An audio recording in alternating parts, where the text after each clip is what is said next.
Brand ہے۔ ہم میں سے کافی لوگ امریکی مشہور برانڈز جیسے کہ ڈومینوز اور میک ڈونلڈ سے واقف ہوں گے، لیکن بہت کم لوگ اس بات سے واقف ہوں گے کہ ہلدی رام ایک چھوٹی مٹھائی کی دکان کے طور پر میدان میں آئی، لیکن اب یہ انڈیا کا بلکہ پورے دنیا کا مشہور برانڈ بن چکا ہے۔ یہاں تک کہ 80 سے زیادہ ممالک، 1500 سے زائد ملازمین پر مشتمل ایک عالمی برانڈ بن چکا ہے۔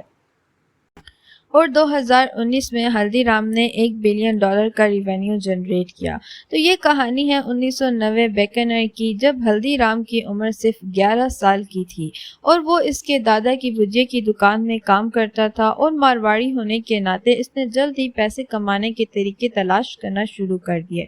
اور بیکانیر میں اور بھی بہت سی بھجیا کی دکانیں تھیں اور ذائقہ بھی ان کا تقریباً ایک جیسا تھا، بس قیمتوں میں تھوڑا فرق تھا۔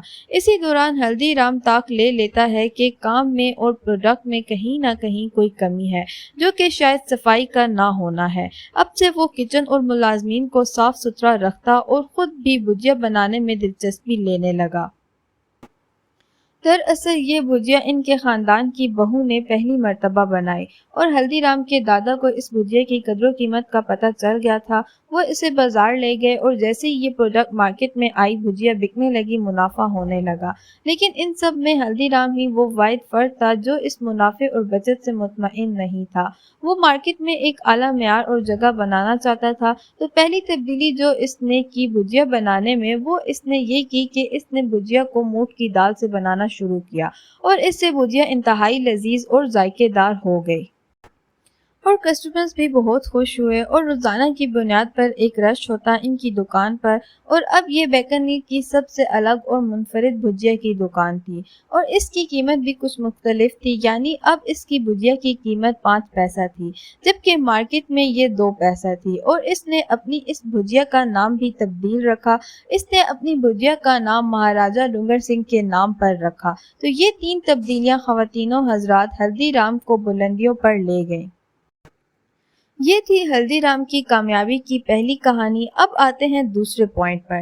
1960 کی دہائی کے آخر میں مسٹر شیف کشن اگروال، جو کہ اگروال خاندان کے چشم و چراغ تھے، انہوں نے کھانے کی دنیا میں قدم رکھنے کا فیصلہ کیا، اور انہوں نے اپنی پسندیدہ، جو کہ دودھ، چینی، خشک میوہ جات کو گاڑھا کر کے میٹھا، کاجو اور زعفران کے ساتھ بنی ہوتی ایک پروڈکٹ کو متعارف کروایا، اور سیمپل کے طور پر لوگوں کو دینے لگے۔ لوگوں نے پہلے 100 گرام خریدا، پھر 200 گرام، اور آہستہ آہستہ لوگوں نے خریدنا شروع کر دیا۔